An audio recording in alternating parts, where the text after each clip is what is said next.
कल last point क्या बताया था आपको? What was the last point? Last point of discussion was मेरे ख्याल से शेयर ट्रांसफर मैकेनिज्म बता दी थी आपको।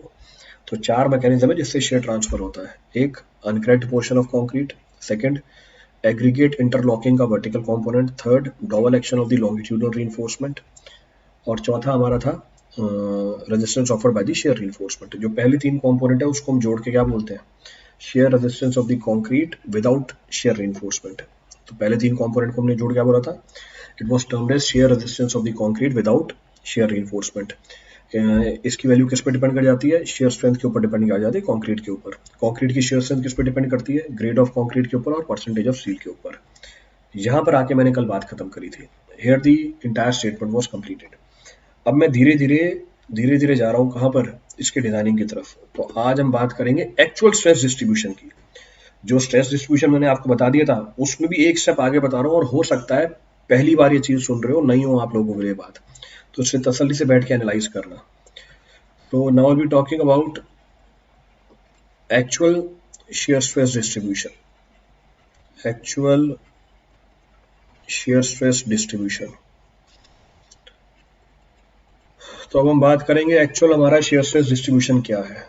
What is our actual shear stress distribution? तो इस पूरे पेज पे तो मैं इसी को यूज कर लूंगा, एक्चुअल shear stress distribution का। तो बीम भी बनेगी, shear stress distribution भी बनेंगे। 1 2 3 4 5 डायग्राम बनाना है यहाँ पे, तो पूरा पेज ही खप जाएगा इसमें। The entire page will be consumed. ये हमारी बीम है, दिस इज अवर बीम, ये उसके न्यूट्रल एक्सिस है। न्यूट्रल एक्सिस है, रीइंफोर्समेंट हमेशा मैंने आपको फ्री हैंड से बना के दिखाई है, ये बनती नहीं है, इसको कोई टूल अवेलेबल नहीं है। सो दिस इज द रीइंफोर्समेंट, ये हमारी रीइंफोर्समेंट है।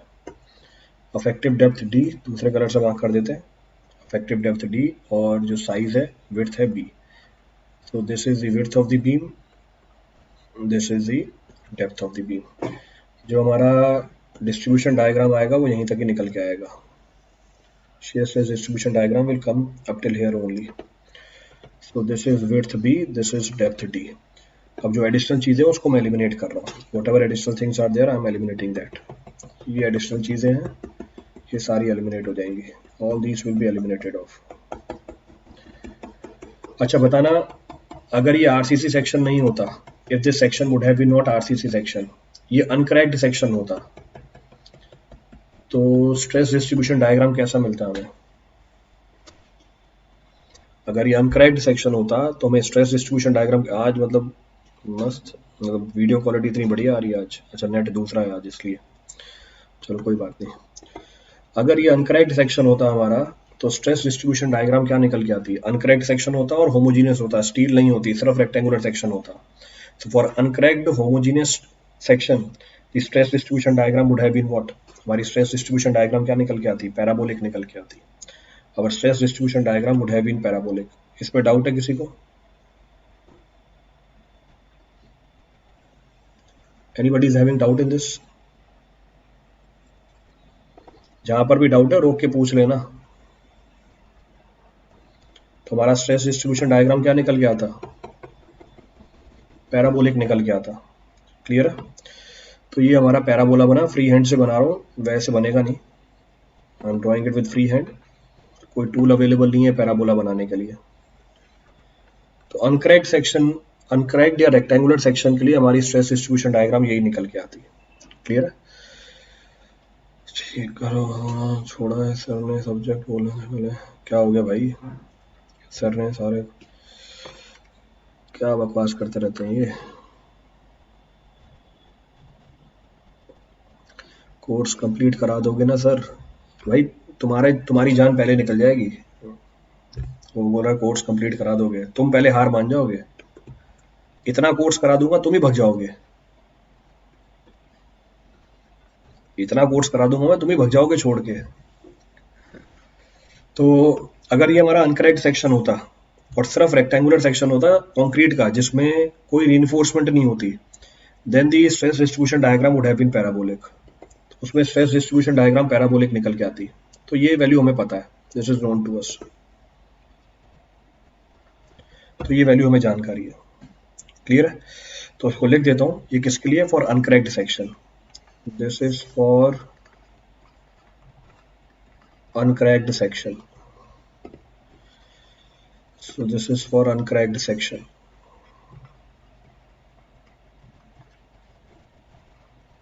So this is for uncracked section.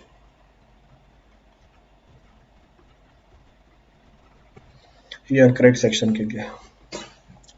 Next फिर हमने बोला अगर क्रैक्ड सेक्शन के लिए बात करें, if I draw this shear stress distribution diagram for cracked section, तो न्यूट्रल एक्सिस के ऊपर पैराबोलिक, उसके नीचे रेक्टेंगुलर, ये भी हमने डिस्कस कर रखा है.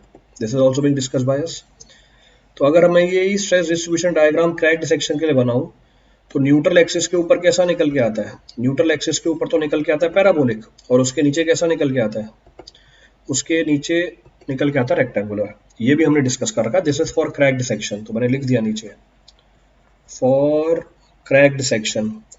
पर हमने ये जो डायग्राम बनाया था क्रैक्ड सेक्शन के लिए, it was only up to elastic stage. तो एक स्टेप और बढ़ाया मैंने अपनी डिस्कशन को कि ये जो डायग्राम बनाया था हमने, ये सिर्फ इलास्टिक स्टेज के लिए वैलिड था. It was only valid up to elastic stage. Clear है? क्लियर है पूरी कहानी? जितना मैंने करा दिया है ना, कोई सिंपल सी बात है, मेरा फंडा ये है, मैं बोलने में यकीन नहीं करता, मैं करने में यकीन करता हूँ. इतना करवा दिया है ना, इतना कंटेंट करवा दिया है फ्री में कि अगले 10 सालों तक कोई कुछ बोल नहीं पाएगा. एक बार उठा के देखना सारे लेक्चर, कितने सब्जेक्ट करा दिए. चल रहा है, कोई मन थोड़ी ना हुआ है. इतना कंटेंट पैसे दे के भी निकलवा लो ना, तो वो भी बहुत बड़ी बात है. पूरी 90,000 1 लाख रुपए की फीस भी दे दोगे ना, तब भी इतना कंटेंट नहीं मिलेगा. इतना कंटेंट करा दिया मैंने फ्री में. चलिए, तो छोड़ो ये फालतू की बात है. तो हमने जो स्ट्रेस डिस्ट्रीब्यूशन डायग्राम डिस्कस करी थी, न्यूट्रल एक्सिस के ऊपर पैराबोलिक, उसके नीचे हमारा रेक्टेंगुलर, ये सिर्फ इलास्टिक स्टेज तक वैलिड है. This is the only valid up till elastic stage. ये सिर्फ इलास्टिक स्टेज तक वैलिड है. अब अगर मैं अल्टीमेट स्टेज पे जाऊं, अल्टीमेट स्टेज मतलब जस्ट बिफोर द फेलियर, तो अगर फेलियर से जस्ट पहले की बात करोगे, अगर फेलियर से जस्ट पहले की बात करोगे, if you talk about the stress distribution diagram just before the failure, तो अल्टीमेट स्टेज की बात करूं, अल्टीमेट स्टेज के लिए स्ट्रेस डिस्ट्रीब्यूशन डायग्राम ये निकल के आती है. This is stress distribution diagram. Below neutral axis हमारी रेक्टेंगुलर, कोई इसमें चेंज नहीं है. क्लियर है चीज? सर ये सब कंटेंट फ्री में है, that's why these don't respect. कोई बात नहीं भैया, क्या फर्क पड़ता है इनसे? इनसे अगर फर्क पड़ने लग गया फिर तो बात ही क्या थी.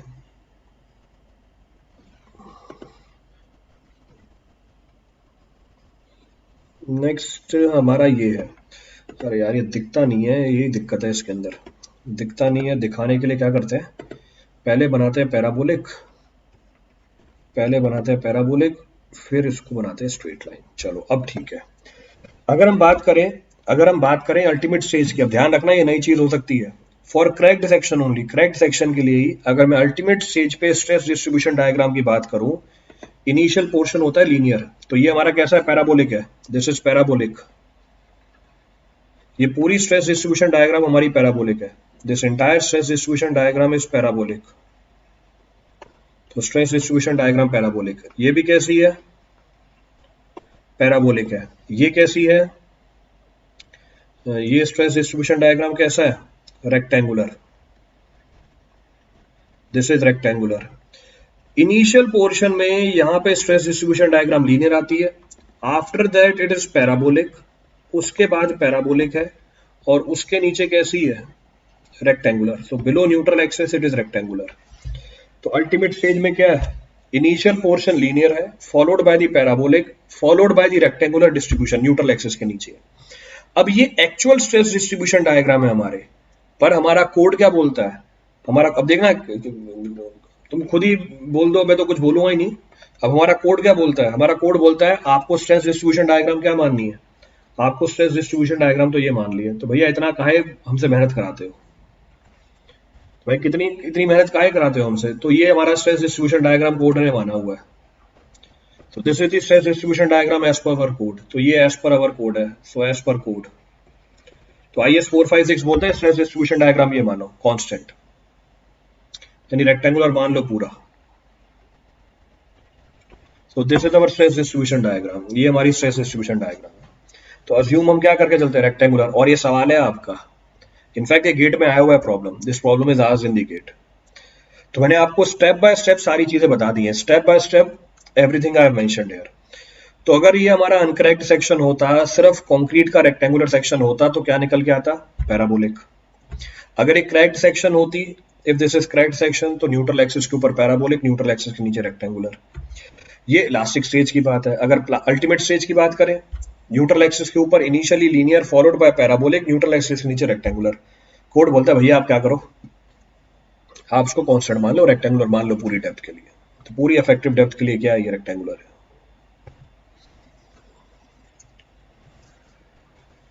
जैसे ही जॉब लगेगी सबसे पहले आपसे मिलने आऊंगा। भाई वैसे ही आ जाओ मिलने, जॉब लगेगी फिर मिलने आऊंगा। देखो इसमें भी वो क्लॉज डाल रखा है, जब जॉब लगेगी तब मिलने आएगा, for the ease of calculation. Clear है? तो डिजाइन पर्पस के लिए हम कौन सा शेयर स्ट्रेस निकालते हैं? For design purpose we calculate the nominal shear stress. तो ये हमारी नॉमिनल शेयर स्ट्रेस है, this is our nominal shear stress. तो जब हम डिजाइन करेंगे हमारे सेक्शन को, हम क्या कैलकुलेट करेंगे? नॉमिनल शेयर स्ट्रेस कैलकुलेट करेंगे। नॉमिनल शेयर स्ट्रेस के लिए हम डिस्ट्रीब्यूशन क्या मान के चलते हैं? For nominal shear stress we assume the distribution to be constant. हम डिस्ट्रीब्यूशन कांस्टेंट लेके चलते हैं, तो उसके नीचे मेंशन कर देता हूं। For this we can mention, so we can say what, for design purpose, इधर दिखेगा ही नहीं इसलिए यहीं पे लिख देते हैं। So we can say for design purpose, for design purpose nominal shear stress, for design purpose nominal shear stress tau v is used, nominal shear stress tau v is used। Design purpose के लिए nominal shear stress use करते हैं tau we. अब क्या है हमारा design purpose के लिए nominal shear stress? Is equal to V U upon B T. तो डिजाइनिंग के लिए आप इसे यूज करोगे। फॉर डिजाइनिंग हम क्या यूज करेंगे? नॉमिनल शेयर स्ट्रेस यूज करेंगे। इसको डब्बे में बांध दो, इसी के ऊपर पूरी डिजाइनिंग बेस्ड है आपकी।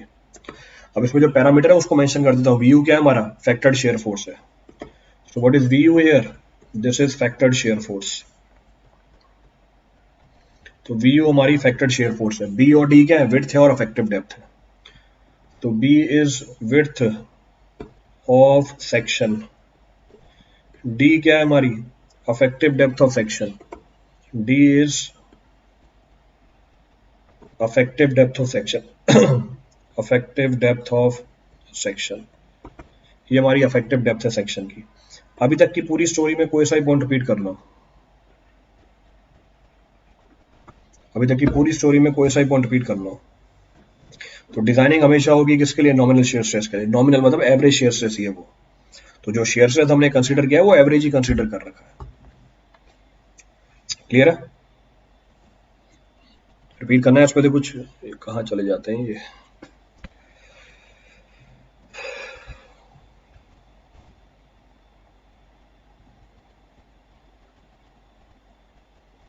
क्लियर है? अब इसमें भी कैच है, बात यहीं खत्म नहीं हुई है, बात अभी यहीं खत्म नहीं हुई है। इसमें भी कैच है। ये जो ऊपर वाली रिलेशनशिप लिखी है हमने, ये वैलिड तभी है जब आपके बीम की डेप्थ क्या हो? कांस्टेंट हो। Will there be any change in shear design if any other, if other than rectangular section is designed? नहीं। आप कोई सा भी तरीका यूज करो डिजाइनिंग का, आपका स्ट्रक्चर सेफ निकल के आना चाहिए। whatever method you are using for designing, it should be such that your structure should be safe। तो इसलिए तो एक चीज को डिजाइन करने के बहुत सारे तरीके होते हैं। A single structure can be designed by different methods। जैसे एग्जांपल वर्किंग स्ट्रेस मेथड भी है, लिमिट स्टेट मेथड भी है। तो दोनों ही मेथड अवेलेबल है, दोनों ही आपको स्ट्रक्चर सेफ बना के देते हैं। तो किसी और तरीके से करोगे, जैसे मर्जी करो, पर आपका स्ट्रक्चर सेफ निकल के आना चाहिए और इकोनॉमिकल निकल के आना चाहिए। जिसमें हमें ज्यादा फायदा होगा उसको यूज कर लेंगे, विल बी यूजिंग दैट। चलो हम डिस्कस क्या कर रहे थे? ये जो मैंने एक्सप्रेशन लिखा है आपके स्क्रीन के ऊपर, ये एक्सप्रेशन तभी वैलिड होगा जब बीम की डेप्थ कांस्टेंट हो थ्रू आउट दी लेंथ। अगर बीम की डेप्थ वेरिएबल है तो आपका ये एक्सप्रेशन काम नहीं करेगा। क्लियर है? रिपीट करना है इस पर कुछ भी? Any of the point to be refer from this for anyone? चलो, तो जब डेप्थ वेरिएबल है तो उस केस में क्या होता है, उस केस में हम डिस्कस करते हैं। तो अगेन वेरी इंपॉर्टेंट, फिर से बहुत ही इंपॉर्टेंट चीज, इसको नीचे उतारो, इसको नीचे उतारा। So we can say the above relationship, the above relationship, The above relationship is valid. The above relationship is valid. The above relationship is valid for beam of constant depth. ये relationship valid है beam of constant depth के लिए. But if अगर depth variable है, but if the depth of the beam, but if the depth of beam varies, tau V is given by, अगर beam की depth vary करती है तो कैसे निकालते हैं? Then we'll calculate this. I mean other than rectangular section. हाँ बिल्कुल ले सकते हो आप, रेक्टेंगुलर सेक्शन के अलावा भी कोई सेक्शन ले सकते हो, पर कैलकुलेशन फिर उसी के हिसाब से करनी पड़ेगी आपको. You to do the calculation according to that only. आपको जितनी भी वैल्यू देनी है स्ट्रेस की उसी सेक्शन के हिसाब से देनी पड़ेगी. तो सेक्शन तो कोई सा भी मानो, ये तो शुरू में ही डिस्कस कर रखा है हमने. जब थ्योरी स्टार्ट करी थी आरसीसी की, वही असम्पशन ले रखी है. इनफैक्ट वही बता रखा है कि जो मर्जी डिस्ट्रीब्यूशन माननी है मानो, पर आपका रिजल्ट किससे मैच करना चाहिए? एक्चुअल से मैच करना चाहिए. जो result should match with the actual. अगर आपका रिजल्ट एक्चुअल के साथ मैच कर जाता है, हमारा काम बन गया. बाकी डिस्ट्रीब्यूशन जो मर्जी मानो, कोई फर्क नहीं पड़ता. अज्यूम एनी डिस्ट्रीब्यूशन, असम्पशन ही तो है आपकी. अच्छा, डिस्कशन का पॉइंट क्या था हमारा? डिस्कशन का पॉइंट ये था कि ऊपर वाला एक्सप्रेशन तब काम करता है जब बीम की डेप्थ कांस्टेंट है. ऐसा भी तो हो सकता है बीम की डेप्थ वेरिएबल है. अब बोलोगे बीम की डेप्थ कैसे वेरिएबल है? जैसे ले लो बीम की डेप्थ कैसे वेरी होती है, तो ये हमारे बीम की डेप्थ वेरिएबल है. So depth of the beam is variable. तो ऐसा भी तो सेक्शन हो सकता है जिसमें बीम की डेप्थ क्या करे? वेरी करे. सो बीम की डेप्थ वेरी कर रही है. So depth of the beam is vary. तो बीम की डेप्थ वेरिएबल है. जब बीम की डेप्थ वेरी कर जाती है तो पीछे वाला केस डायरेक्टली आपको अप्लाई नहीं करना. You don't have to apply the case directly. अब जरा चेक करना, इनिशियली बीम की डेप्थ क्या कर रही है? बढ़ रही है. उसके बाद बीम की डेप्थ क्या कर रही है? डिक्रीज कर रही है. तो इस केस में हमारी नॉमिनल शियर स्ट्रेस की कैलकुलेशन चेंज कर जाती है. मैं कैलकुलेशन करके नहीं दिखा रहा, इमटेरियल है. मैं डायरेक्टली आपको कोडल वैल्यू बता रहा हूँ कि आपको यूज क्या करना है. पहला केस ले रहा हूँ, आई एम टेकिंग केस 1. पहला केस, अगर बेंडिंग मोमेंट और डेप्थ इंक्रीज कर रहे हैं सेम डायरेक्शन के अंदर. First case, if bending moment and depth are increasing in same direction, are increasing in same direction. अगर बेंडिंग मोमेंट और डेप्थ इंक्रीज कर रहे हैं सेम डायरेक्शन के अंदर, इंक्रीजिंग इन सेम डायरेक्शन, तो अगर आपके बीम के ऊपर बेंडिंग मोमेंट और डेप्थ सेम डायरेक्शन में इंक्रीज कर रहा है, तो उस केस में आप नॉमिनल शियर स्ट्रेस की वैल्यू क्या लोगे? That becomes the point of discussion. वो हमारा पॉइंट ऑफ डिस्कशन बन जाता है. तो जैसे एग्जांपल लेते हैं. अब आप बोलोगे सर डेप्थ और बेंडिंग मोमेंट एक साथ बढ़ रहा है, ऐसे कैसे बढ़ रहा है? तो वो कैसे बढ़ रहा है तो वो भी देख लेते हैं कि दोनों एक साथ कैसे बढ़ जाते हैं. सो डेप्थ और बेंडिंग मोमेंट एक साथ बढ़ रही है. सो डेप्थ और बेंडिंग मोमेंट एक साथ इंक्रीज कर रही है. It is increasing. ये आपको सेक्शन काट के दिखा दिया. मेरे ख्याल से diagram is self explanatory. Diagram हमारा सेल्फ एक्सप्लेनेटरी है, बट स्टिल फिर भी एक्सप्लेन करूंगा. कुछ लोगों को हो सकता है ये बात भी क्लियर नहीं हो. ये रेफरेंस लाइन है बस मेरी. This is my reference line. जो मैंने बीम है वो आपको बना के दिखा दी है. The beam I have shown, beam I have shown. ऊपर एक्स को भी मार्क करके दे दिया. I have marked x also. तो दूरी भी मार्क करके दे रखी है. जरा बताना, जैसे जैसे मैं आगे बढ़ता जा रहा हूँ, जैसे जैसे मैं आगे बढ़ता जा रहा हूँ, बेंडिंग मोमेंट क्या करती चली जाएगी? जैसे जैसे मैं आगे बढ़ता जा रहा हूँ, बेंडिंग मोमेंट क्या करती चली जाएगी? देखना ये case. As I move forward, what is happening to the bending moment? Bending moment क्या कर रही है? तो जैसे जैसे हम आगे बढ़ रहे हैं, बेंडिंग मोमेंट क्या कर रहा है? बढ़ रहा है. बीम की डेप्थ भी क्या कर रही है? बढ़ती जा रही है. तो बीम की डेप्थ भी बढ़ रही है और बेंडिंग मोमेंट भी बढ़ रहा है. तो दोनों इंक्रीज कर रहे हैं. तो अगर दोनों सेम डायरेक्शन में इंक्रीज कर रहे हैं, if both are increasing in same direction, then shear stress is given by. तो उस समय शेयर स्ट्रेस की वैल्यू है tau V is equal to V U minus M U tan beta, M U tan beta by D. So M U tan beta by D divide by B D. So divide by B D. What is the beta here? यहाँ पर beta क्या है? Here beta is the angle between the top and bottom fiber of the beam. So beta is the angle between top and bottom fiber of the beam. Bottom fiber of beam. तो designing होगी nominal shear stress के लिए। Nominal shear stress किसके बराबर है? Factored shear force divide by the area of the section, affective area of the section. ये बात valid तब है जब बीम की डेप्थ कांस्टेंट है, पर मैंने आपको ऐसी बीम बना के दिखा दी जिसमें बीम की डेप्थ वेरिएबल है। मैंने इसमें पहला केस लिया अगर बीम की डेप्थ और बेंडिंग मोमेंट सेम डायरेक्शन में इंक्रीज कर रहे हैं, both are increasing in the same direction. ये हमारी रीइंफोर्समेंट है, this is the reinforcement which is being shown to you. तो ये स्टील की रीइंफोर्समेंट दिखा रखी है। सो स्टील रीइंफोर्समेंट, टेंशन दिखा देता हूं उसके अंदर।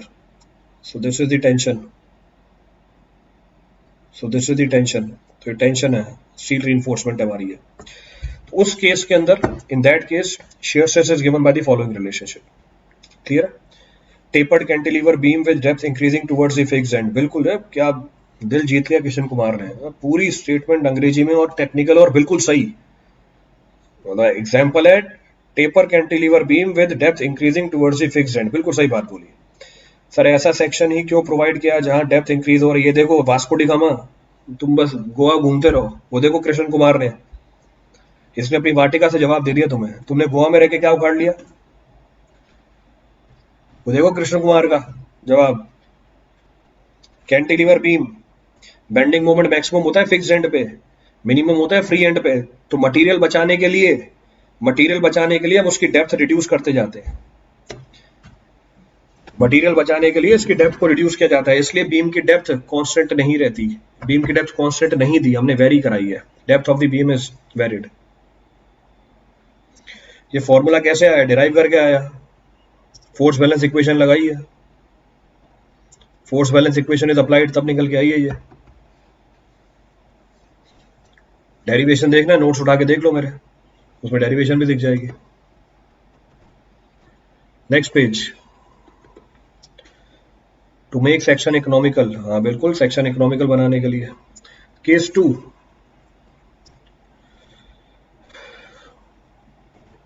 केस 2, अब दूसरा केस ले रहा हूं मैं। सो केस 2, अब बेंडिंग मोमेंट और डेप्थ क्या कर रहे हैं? इंक्रीज कर रहे हैं ऑपोजिट डायरेक्शन के अंदर। So when bending moment and depth are increasing in opposite direction. So when bending moment and depth are increasing in opposite direction. So when bending moment and depth are increasing in opposite direction. Bending moment और depth increase कर रही है किसमें? Opposite direction में। Clear चीज? So bending moment and depth are increasing in opposite direction. देख लेते हैं केस कौन सा है। अब बेंडिंग मोमेंट और डेप्थ ऑपोजिट डायरेक्शन में इंक्रीज कर रही है। अब कैसे इंक्रीज कर रही है? लो भैया ये वाला केस आ गया। तो ये हमारी बेंडिंग मोमेंट और डेप्थ इंक्रीज कर रही है ऑपोजिट डायरेक्शन के अंदर। सो it is increasing in the opposite direction. Beam तो हो गई खत्म यहाँ पे। ये मैंने एक्सटेंशन दिखा दिया आपको, I have shown the extension. ये तो वैसे ही हटेगा। नीचे रिएक्शन दिखानी है, रिएक्शन दिखा दी। So reaction is being shown. Reinforcement दिखानी थी, रीइंफोर्समेंट दिखा दी। So reinforcement is also being shown. Steel reinforcement है, टेंशन भी दिखानी होती है, टेंशन भी शो कर दी। तो टेंशन, टेंशन। तो अब जरा चेक करना, नाउ चेक। अब बेंडिंग मोमेंट बढ़ रहा है जैसे जैसे हम आगे बढ़ रहे हैं। As I am proceeding ahead bending moment is increasing. पर बीम की डेप्थ क्या होती जा रही है? सिंस टाइम चेंज हो जाएगा, बिल्कुल सही बात है। तो जैसे जैसे मैं आगे बढ़ रहा हूं, as I am proceeding ahead, तो जैसे जैसे हम आगे जा रहे हैं क्या हो रहा है? जैसे जैसे हम आगे जा रहे हैं बेंडिंग मोमेंट तो बढ़ता चला जा रहा है, पर बीम की डेप्थ क्या होती जा रही है? कम होती चली जा रही है। बस होगा क्या इसके अंदर? साइन चेंज हो जाएगा, depth decrease, bending moment increase. So in this case nominal shear stress is given by following relationship. क्या रिलेशनशिप है? So VU plus MU by D into 10 beta upon BD। इसका मतलब जनरल बात करें, shear stress is given by what relationship? बिल्कुल सही बात है। So we can say hence in general nominal shear stress is given by what? In general nominal shear stress, जिसको हम यूज करेंगे डिजाइनिंग में, shear stress is given by, nominal shear stress is given by VU plus minus MU by D into 10 beta divide by BD। ये हमारी general relationship है। अगर beta 0 हो जाएगा what will happen? Oh sorry, beta 0 तो होगी नहीं। Beta की वैल्यू कितनी हो सकती है? बीटा की वैल्यू कितनी हो सकती है हमारे वाले केस में? In our case beta will always be what? Finite value, ये हमेशा फाइनाइट होगी। 0 हो गया इसका मतलब डेप्थ क्या हो जाएगी? कांस्टेंट हो जाएगी। It can be constant also. Clear है? रिपीट करना है इसमें से कुछ भी? Any of the point to be referred from this for anyone? 90 degree कौन बना रहा है? ये कौन है भाई ये 90 डिग्री वाला? हाँ ये देखो अग्निहोत्री भी आ गया 90 डिग्री। अमन कुमार बहुत बढ़िया, 90 डिग्री, गजब। मतलब जो टॉप फाइबर है और जो नीचे वाला फाइबर है इसके बीच का एंगल 90 डिग्री। जरा एक बार बना के दिखाना मुझे। ये अचीवर, अग्निहोत्री और अमन, बीम के टॉप फाइबर और बॉटम फाइबर के बीच में 90 डिग्री का एंगल बना के दिखाना मुझे। जरा एक बार ऐसी बीम बना के दिखाना, खुद ही कागज पे बनाना। जब बन जाए तो बोलना मैंने सही लिखा था। चलो आगे बढ़ते हैं। सो विल कंटिन्यू,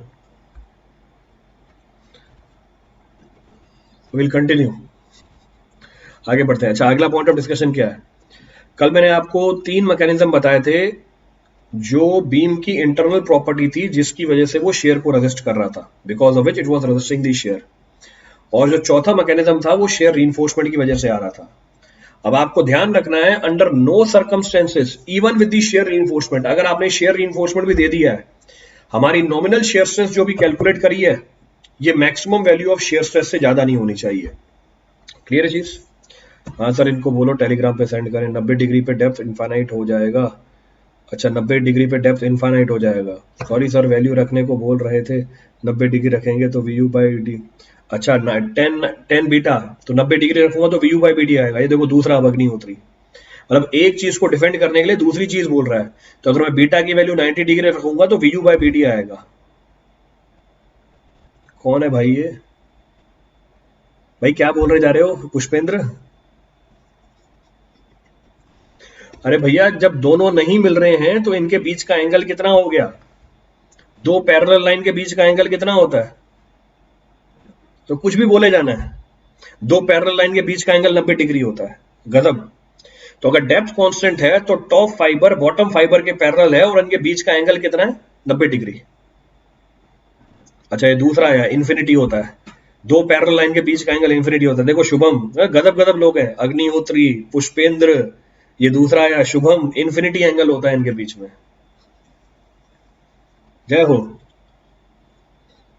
और फिर सिलेबस पूरा चाहिए इनको, और सिलेबस पूरा करा दो।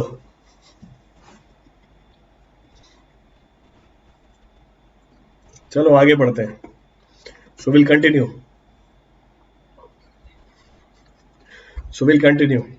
आगे बढ़ते हैं। नेक्स्ट पॉइंट ऑफ रेफरेंस क्या है? नेक्स्ट पॉइंट ऑफ रेफरेंस ये बोल रहा है कि आपने जो अभी क्या निकाला है, आपने जो भी नॉमिनल शेयर स्ट्रेस निकाला है, किसी भी कंडीशन में ये nominal shear stress maximum shear strength of concrete से ज्यादा नहीं होना चाहिए, यानी मैक्सिमम शेयर स्ट्रेस से ज्यादा नहीं होना चाहिए। अगर हुआ इसका इंपैक्ट क्या होता है वो भी आगे देखते हैं। अगर हुआ, चलो ठीक है कोई बात नहीं, छोड़ो इसको। तो अब जो मेन पॉइंट है उसको समझने की कोशिश करो। Under no condition the nominal shear stress that we have computed should be more than the maximum shear stress of the concrete. Why? Reason अभी बताता हूं। और क्या रीजन है इसका हिंट मैंने आपको कल वाली क्लास में दिया था। जो सबसे इंपॉर्टेंट मोड ऑफ फेलियर है हमारी बीम का, कौन सा फेलियर था? Diagonal compression failure.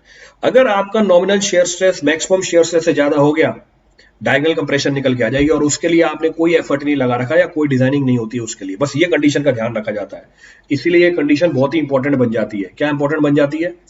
ये कंडीशन बोलती है कि अंडर नो कंडीशन, जो मर्जी हो जाए, under no condition even with shear reinforcement, even with shear reinforcement, भले ही आपने शेयर रीइंफोर्समेंट क्यों नहीं प्रोवाइड कर रखी, even with shear reinforcement shall the nominal shear stress,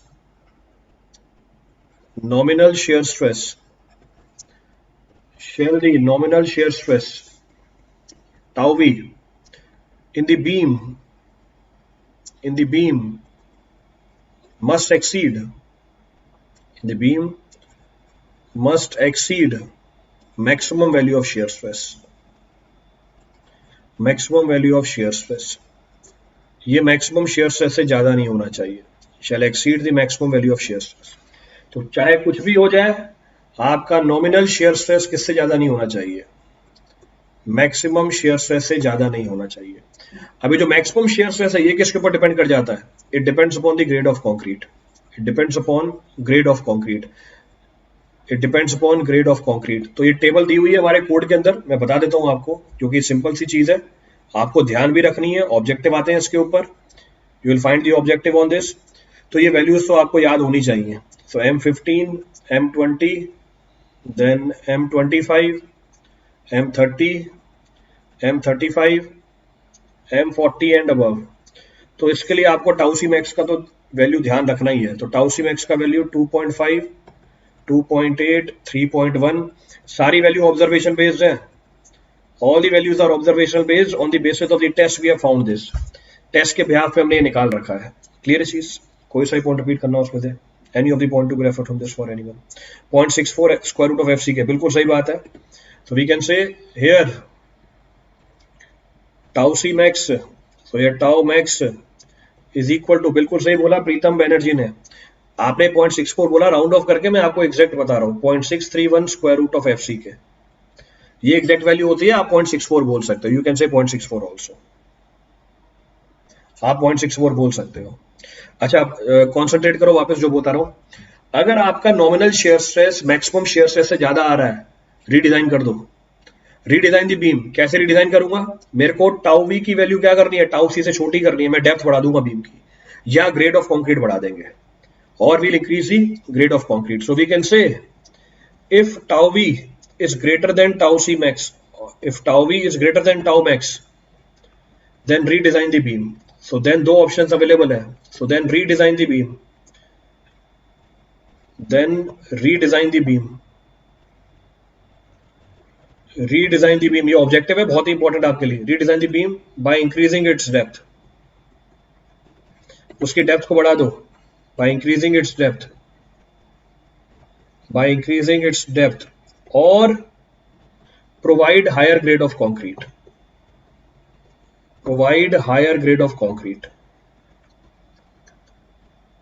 या तो ग्रेड ऑफ कंक्रीट बढ़ा दो, तो या तो डेप्थ बढ़ा दो हमारे सेक्शन की, तो टाउ वी की वैल्यू टाउ सी मैक्स से कम निकल के आ जाएगी, या टाउ सी मैक्स को बढ़वाओ।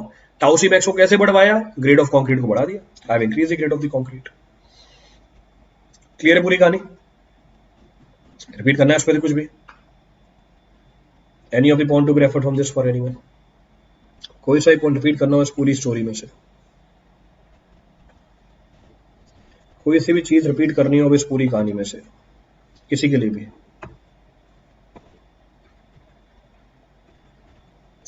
तो अभी तक की स्टोरी में any of the point to be repeated, कोई सा ही पॉइंट रिपीट करना हो। चलो आगे बढ़ते हैं। अगर मैं बात करूं सॉलिड स्लैब की, तो फिर से नोट लिखा हुआ है, सो I can say in case of solid slab,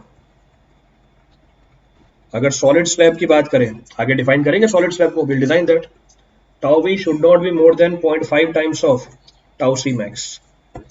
तो अभी तो हमने बात करी बीम की, सर विड्थ और डेप्थ दोनों डिनोमिनेटर में होते हैं, सर विड्थ भी तो बढ़ा सकते हैं, विड्थ बढ़ा सकते हैं, जगह की कमी होती है हमेशा, बढ़ा सकते हो, पर बताएं बी बाई डी रेशो, हमेशा डिस्कस किया है इस चीज को, बी बाई डी रेशो, फंस जाओगे वहां जाके, इसलिए डी की वैल्यू बढ़ाई जाती है, hence the value of depth is increase. तो एक तो जगह की लिमिटेशन है हमेशा, दूसरा बी बाई डी रेशो को मेरे को एक प्रिस्क्राइब्ड वैल्यू के बीच में रखना पड़ता है 0.3 से लेके 0.7, इसलिए डी को इंक्रीज किया जाता है, hence we go for the increase in D. Clear है पूरी कहानी, चलो जो भी है। तो सॉलिड स्लैब के लिए टाउ वी की value should not be more than 0.5 times of tau C max. Second point of reference, हमने टाउ सी का डिस्कस किया था, tau C was the shear strength of the concrete excluding shear reinforcement। Tau C max क्या है, tau C max है is the shear strength of the concrete with shear reinforcement। तो tau C shear strength है concrete की without shear reinforcement, जो हमने कल वाली क्लास में देखा था, और टाउ सी मैक्स क्या है, it's the shear strength of the concrete with shear reinforcement। Clear है पूरी कहानी, रिपीट करना है इसमें से कुछ भी, any of the point to be referred from this, कोई सा पॉइंट रिपीट करना उसमें से किसी के लिए। अब मैकेनिज्म को समझने की कोशिश करना। अब पूरी क्लास का, आज वाली पूरी क्लास का सबसे इंपॉर्टेंट पॉइंट, आज वाली पूरी क्लास का सबसे इंपॉर्टेंट पॉइंट, अगर मैंने बीम के ऊपर लोड बढ़ाया, अगर मैंने बीम के ऊपर लोड बढ़ाया, जरा कमेंट करना शेयर फोर्स के ऊपर, अगर मैंने बीम के ऊपर लोड बढ़ाया फैक्टर्ड शेयर फोर्स बढ़ जाएगा कम हो जाएगा? सर अभी शेयर रीइंफोर्समेंट डिजाइन आएगा। हाँ भाई अभी रुको, अभी आएगा, थोड़े टाइम बाद आएगा वो, अभी सारी ये चीजें तो कर लें। अगर मैंने बीम के ऊपर लोडिंग बढ़ा दी तो फैक्टर्ड शेयर फोर्स बढ़ जाएगा, वी यू विल इंक्रीज, तो फैक्टर्ड शेयर फोर्स बढ़ा, फैक्टर्ड शेयर फोर्स बढ़ा, नॉमिनल शेयर स्ट्रेस, हमारी नॉमिनल शेयर स्ट्रेस क्या कर जाएगी, हमारी नॉमिनल शेयर स्ट्रेस क्या कर जाएगी, बढ़ जाएगी, our nominal shear stress will increase, तो फैक्टर्ड शेयर फोर्स बढ़ा तो नॉमिनल शेयर स्ट्रेस इंक्रीज कर जाएगा, तो टॉ वी बढ़ गया। क्लियर है? जैसे ही नॉमिनल शेयर स्ट्रेस बढ़ा, as soon as nominal shear stress increases, जैसे ही नॉमिनल शेयर स्ट्रेस बढ़ा, जरा बताना हमारा जो डायगोनल टेंशन है और डायगोनल कंप्रेशन है वो क्या कर जाएगी, बढ़ जाएगी। कल निकाला था हमने डायगोनल टेंशन डायगोनल कंप्रेशन, तो सिग्मा 1 एंड सिग्मा 2 दोनों क्या कर जाएंगे, बढ़ जाएंगे। ये डायगोनल टेंशन थी हमारी, दिस वाज डायगोनल टेंशन, तो इसको लिख देता हूं डायगोनल टेंशन, और ये क्या थी हमारी, डायगोनल कंप्रेशन, डायगोनल कंप्रेशन। तो अगर मैंने बीम के ऊपर लोड बढ़ाया, फैक्टर्ड शेयर फोर्स बढ़ा, तो हमारी नॉमिनल शेयर स्ट्रेस बढ़ी, इसका मतलब प्रिंसिपल स्ट्रेसेस बढ़े, इसका मतलब डायगोनल टेंशन कहां आया था हमारा, सपोर्ट पे, न्यूट्रल एक्सिस पे, डायगोनल कंप्रेशन भी बढ़ी। जरा बताना डायगोनल टेंशन को रेजिस्ट करने के लिए क्या दे रखा है हमने, डायगोनल टेंशन को रेजिस्ट करने के लिए क्या दे रखा है हमने, डायगोनल टेंशन को रेजिस्ट करने के लिए दे रखा है स्टील रीइंफोर्समेंट, तो हमने बोला रेजिस्टेड बाय शेयर रीइंफोर्समेंट। तो इसके लिए तो आपने जुगाड़ कर रखा है, इसकी डिजाइनिंग करेंगे हम शेयर रीइंफोर्समेंट की, पर डायगोनल कंप्रेशन कौन रेजिस्ट करता है, डायगोनल कंप्रेशन रेजिस्ट करती है सिर्फ concrete, so it is resisted by concrete, और उसकी स्ट्रेंथ तो लिमिटेड है, so it is resisted by concrete. तो कंक्रीट की हमारी स्ट्रेंथ कितनी है, बस it is resisted by concrete, इसकी मैक्सिमम शेयर स्ट्रेंथ कितनी है, इसकी मैक्सिमम शेयर स्ट्रेंथ हमारी टाउ सी मैक्स ही तो है। तो अगर आपने लोड बढ़ाया, अगर आपने लोड बढ़ाया तो हो सकता है आपका सेक्शन किसमें फेल कर जाए, so hence if tau V becomes more than tau C maximum, अगर आपकी टाउ वी की वैल्यू टाउ सी मैक्सिमम से ज्यादा हो जाए, it would lead to crushing of the concrete, crushing of concrete at supports due to diagonal compression, due to diagonal compression। Clear है? Repeat करना है इसमें से कुछ किसी के लिए, any of the point to be referred from this for any, कोई सा ही पॉइंट रिपीट करना हो उसमें से किसी के लिए। एडिशनल शेयर फोर्स, कौन सा भैया एडिशनल शेयर फोर्स आ गया, मोहम्मद दानिश? कोई एडिशनल शेयर फोर्स नहीं है, टाउ सी मैक्सिमम तो शेयर इन्फोर्समेंट इंक्लूड करके आ रही है। हाँ तो भैया वो किसको रेजिस्ट कर रही है, वो रेजिस्ट किसको कर रही है, इसको रेजिस्ट कौन कर रहा है, शेयर ही तो रेजिस्ट कर रहा है रीइंफोर्समेंट हमारा। तो आपने शेयर रीइंफोर्समेंट दे रखी है, शेयर रीइंफोर्समेंट देने के बावजूद आपका कंक्रीट क्रश कर जाएगा, क्योंकि वो शेयर रीइंफोर्समेंट तो किसको रेजिस्ट करा रही है, डायगोनल टेंशन को रेजिस्ट करा रही है ना, वो डायगोनल कंप्रेशन को थोड़ी रेजिस्ट करा रही है। तो टाउ सी मैक्स तो सर शेयर रीइंफोर्समेंट इंक्लूड करके है, हाँ इंक्लूड करके है, पर शेयर रीइंफोर्समेंट ने तो क्या बचाया कंक्रीट के अंदर, शेयर रीइंफोर्समेंट ने तो शेयर क्रैक डेवलप होना बचाए जो डायगोनल टेंशन की वजह से डेवलप होते, पर डायगोनल कंप्रेशन भी तो है, उसके लिए आपने कोई अरेंजमेंट नहीं दे रखा था, वो कंक्रीट ही रेजिस्ट कर रहा है, इसलिए आपका कंक्रीट क्रश कर जाता है। नॉमिनल ग्रेटर देन टाउ सी से तब, भैया पूरी स्टेटमेंट लिखा करो, आधी बात मत बोला करो। क्लियर है पूरी कहानी? चलो अब आगे बढ़ते हैं, सो विल कंटिन्यू। अब आगे हम डिस्कशन करते हैं, फिर से ये हमारा एक मेजर पॉइंट था आज की क्लास के डिस्कशन का, वेरी इंपॉर्टेंट पॉइंट कंसेप्चुअली, बहुत ही इंपॉर्टेंट पॉइंट था कंसेप्ट के पॉइंट ऑफ व्यू से। दूसरा second important point of today's class, time है मेरे पास आज, बिल्कुल है टाइम, अगली क्लास भी मेरी। अच्छा दूसरा इंपॉर्टेंट पॉइंट आज की क्लास का, अगर दूसरा इंपॉर्टेंट पॉइंट है हमारा only if tau V more than tau C max, तो उसी के लिए तो डिस्कशन कर रहे हैं कि भैया tau V tau C max से ज्यादा नहीं रखनी। भाई ये पूरी कहानी मैंने क्यों बताई है, इसलिए तो बताइए कि टाउ वी को टाउ सी मैक्स से ज्यादा नहीं होने देना, अगर ज्यादा होने दोगे तो आपका कंक्रीट क्रश कर जाएगा, इसलिए तो ये पीछे बताया है कि रीडिजाइन कर देना बीम को या कंक्रीट की ग्रेड बढ़ा देना। पर ऐसा क्यों किया उसका रीजन भी तो बताया कि अगर मैं रीडिजाइन नहीं करता और कंक्रीट की ग्रेड नहीं बढ़ाता तो मेरा कंक्रीट क्रश कर जाता। तो ये चीज ही तो बताइए यहाँ पे। तो फिर ये फालतू की बातें क्यों करते हो sir? Only if tau V more than tau C max. चुपचाप बैठ के सुनो जो भी बता रहा हूं, या लेक्चर दोबारा सुन लिया करो। चलो आगे बढ़ते हैं, आगे बढ़ते हैं। Next point of discussion.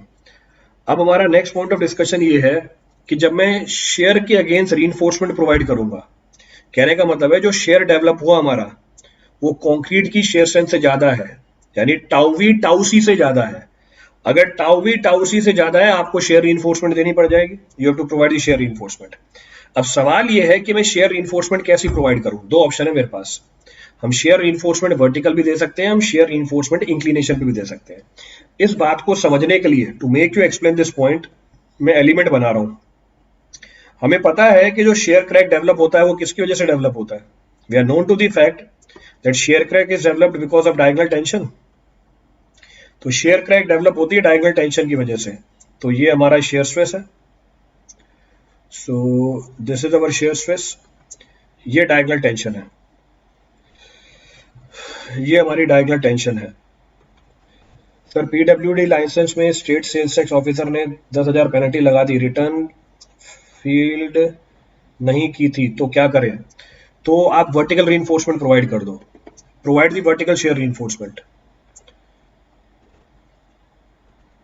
So this is our member, ये हमारा मेंबर है, क्लियर है? तो ये हमारी डायगोनल टेंशन है, this is our diagonal tension, और ये हमारी डायगोनल कंप्रेशन है, this is our diagonal compression. So this is our diagonal compression. So this is diagonal tension, this is diagonal compression. So ये हमारी टेंशन है, ये हमारी कंप्रेशन है, this is our compression. Clear है चीज? क्रैक कैसे डेवलप होता है? How the crack is developed? Crack develop होता है perpendicular to diagonal tension. Crack is developed perpendicular to diagonal tension. तो क्रैक डेवलप होती है परपेंडिकुलर टू डायगोनल टेंशन। तो ये हमारा क्रैक डेवलप हो गया, क्लियर है? अब ये क्रैक डेवलप नहीं हो और हमारी टेंशन को रेजिस्ट करने के लिए मुझे शेयर रीइंफोर्समेंट देनी है। तो इसके दो ऑप्शन बताया मैंने आपको। एक आप क्या कर सकते हो, एक आप दे सकते हो इंक्लिनेशन पे शेयर रीइंफोर्समेंट, और दूसरे पे आप क्या दे सकते हो? Vertical shear reinforcement. चलो, तो एक आएगा हमारा इंक्लाइंड शेयर रीइंफोर्समेंट, दूसरा आएगा हमारा वर्टिकल शेयर रीइंफोर्समेंट। अब दोनों रीइंफोर्समेंट एक पर्टिकुलर कंडीशन में ही सूटेबल होते हैं। अब मैंने दोनों रीइंफोर्समेंट को बना के दिखाता हूं। अब मैं दोनों रीइंफोर्समेंट आपको बना के दिखा रहा हूं। तो दो एलिमेंट वापस बनाने पड़ेंगे, मेरा टाइम है 10 बजे से दूसरी क्लास भी है, उससे पहले खत्म करना है इसे। ये बड़ा दिक्कत वाली बात है, दो क्लासें लगा रखी बैक टू बैक, तो 2 क्लासेस। चलो कोई बात नहीं, खत्म करते हैं फटाफट से इसे। डायग्राम बना दिया फटाफट।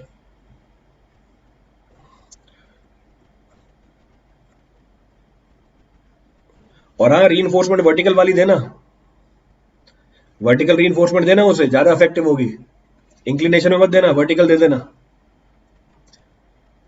तो जो पेनल्टी लगी है वापस आ जाएगी आपकी।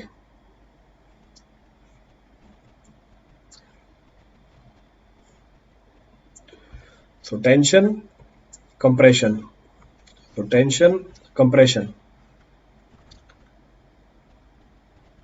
तो ये हमारी कंप्रेशन है। सो टेंशन कंप्रेशन, ये क्या थी? हमारी टेंशन थी। सो टेंशन टेंशन, और ये हमारी कंप्रेशन है, this our compression. So tension compression, tension compression, हाँ, to take care of reversal of stress. बिल्कुल सही बात है। ये देखो अग्निहोत्री अब मेकअप कर रहा है, पिछली वाली बात का मेकअप कर रहा है अभी बता के। सो रिवर्सल ऑफ स्ट्रेस, चलो देखो, diagonal tension in RCC beam maximum at neutral axis at the supports. चलिए हाँ, देखिए क्या है। अब मैं दो ऑप्शन बता रहा हूं आपको, देयर आर 2 ऑप्शंस। ये मेरे क्रैक है, दीज आर आवर क्रैक्स। दो ऑप्शन क्या डिस्कस कर रहे हैं? एक आपने दी इंक्लाइंड रीइंफोर्समेंट, यानी shear reinforcement at an inclination, तो shear reinforcement at an inclination. दूसरी आपने दी वर्टिकल रीइंफोर्समेंट। तो जो वर्टिकल रीइंफोर्समेंट होती है वो सूट कर जाती है जब स्ट्रेस रिवर्सल हो। Vertical reinforcement suits when there is stress reversal. Stress reversal का मतलब अभी जहां पर टेंशन आ रही है वहां पर कंप्रेशन आ जाए, और जहां पर कंप्रेशन आ रहा है वहां पर टेंशन आ जाए। अगर ऐसी सिचुएशन डेवलप हुई, इसको मैं नीचे बना के दिखा रहा हूं, अगर ऐसी सिचुएशन डेवलप हुई आपके क्रैक का डायरेक्शन उल्टा हो जाएगा, this will be the crack. तो ये हमारा क्रैक निकल के आ जाएगा, ये हमारा क्रैक निकल के आ जाएगा। तो अगर स्ट्रेस रिवर्सल है तो जरा चेक करना, वर्टिकल रीइंफोर्समेंट का एक कंपोनेंट हमेशा कैसे रेजिस्ट करता रहेगा। तो वर्टिकल रीइंफोर्समेंट का एक कंपोनेंट तो हमेशा हमारे टेंशन को रेजिस्ट करता रहेगा। One of the component of the vertical reinforcement will always B resisting the tension. ये हमेशा टेंशन को रेजिस्ट करेगा, it will always B resisting the tension. पर अगर स्ट्रेस रिवर्सल के केस में आपने इंक्लिनेशन पे रीइंफोर्समेंट दे दी, तो जैसे ही स्ट्रेस रिवर्सल हुआ आपकी इंक्लाइंड शेयर रीइंफोर्समेंट फेल हो सकती है, क्योंकि उस केस के अंदर in that case it is not capable of resisting the diagonal tension. Clear चीज, रिपीट करना है इसमें कुछ भी, गलती को सही कर रहे हैं हम। हाँ देखो अब बात समझ में आई पूरी। तो अगर आपके बीम ऐसी जगह पे बनी हुई है या स्ट्रक्चर ऐसी जगह पे बना हुआ है जहां पे स्ट्रेस रिवर्सल है, विंड लोडिंग है, अर्थक्वेक लोडिंग है, तो उस केस में तो मैं शेयर रीइंफोर्समेंट वर्टिकल दूंगा, क्योंकि इस केस में हमारा जो वर्टिकल रीइंफोर्समेंट है इसका एक कंपोनेंट तो हमेशा क्या करता रहेगा, एक कंपोनेंट देखो एक नॉर्मल डायरेक्शन में है और एक टेंजेंशियल डायरेक्शन में है, तो एक कंपोनेंट तो हमेशा डायगोनल टेंशन को रेजिस्ट करता रहेगा। पर अगर स्ट्रेस रिवर्सिबल नहीं है तो आप क्या करोगे, आप इंक्लाइंड शेयर रीइंफोर्समेंट दोगे। तो कौन सी कब सूटेबल होती है वो आपको बता दी, that I have discussed here. तो 10 बज गए, इस स्टेटमेंट को मैं लिख के अपनी बात खत्म करता हूं। तो हम बोलेंगे vertical shear reinforcement is suitable to be used, vertical shear reinforcement is suitable to be used